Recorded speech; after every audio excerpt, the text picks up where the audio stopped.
So what's happening, fam? L.A.R movement still moving. The book entitled Lessons from a Non-Custodial Father, Amazon Kindle Create Space. Good morning. She's on display. So last night I went to see Birth of a Nation, and then stopped by to check on a friend at a couple at one spot, went to another, just went out or whatever.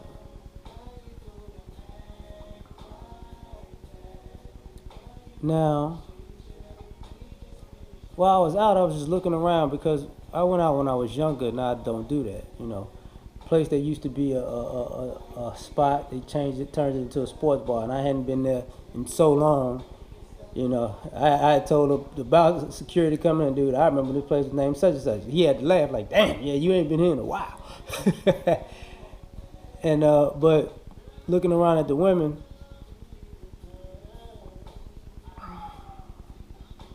they go out looking for our attention, but at the same time they go out not wanting to be bothered. And it's difficult to now looking back at it and looking at it with a new set of eyes, I see why it's so difficult to interact now, because the energy is off. Like, the women last night were gorgeous, but to get dressed up and to wear some of the clothes that they were wearing, to be on display, basically, to let people know how cute they are, how sexy they are, how they built, but also be so either standoffish or defensive, apprehensive. I was apprehensive. That'd probably be a better word. It's kind of a messed up thing, because it doesn't, as a guy, it doesn't equate to say, you doing this, you dressing like this, and put this makeup on, and got your hair there like this, and put this perfume on, and these heels on, and you got your body right to go get attention from men, then to kind of be like, why are you speaking to me? It's crazy. Also,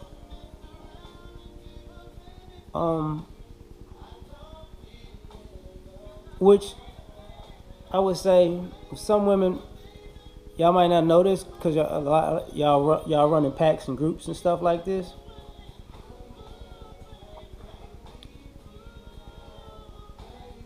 Sometimes the little side hating and being overly, how can I say, having overly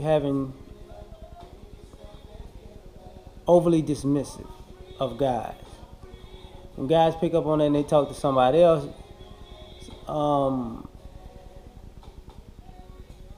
you shouldn't also turn around and get mad either, because that's what happens a lot of times. Like, people really giving off that energy, that vibe, and showing those actions that they're just being dismissive of a person.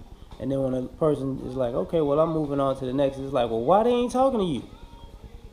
Because of the actions of you and your friends. You can't be mad when in some ways, body or mind, you do this to somebody, and then they go. That's crazy. Don't do that then.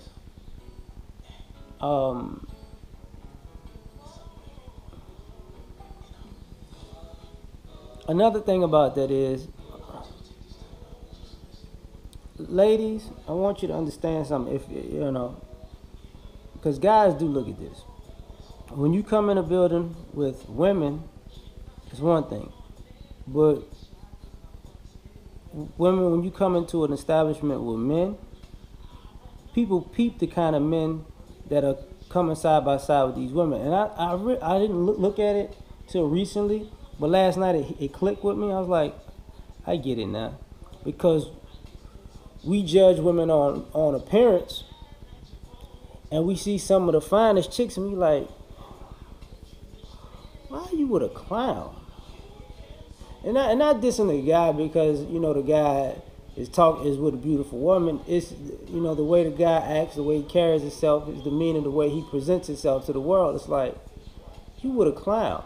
And a lot of times you see a lot of women hanging out with clowns, whether they coming there with them, whether they're leaving there with them, the establishment. Because I pulling up and leaving, I was looking around, and, you know, walking around the place. I'm like, y'all with a lot of fucking clowns. So if you're going out and you're on display, you don't get to pick the type of guy that approaches you. You pick the type of guy that approaches you by the way you carry yourself and what you wear to the place. Once you get to the place, the type of man that approaches you is basically a reaction to what you've given off, or what you dressed yourself to be for that night. But like, I'm keeping these things shorter now. It's all right.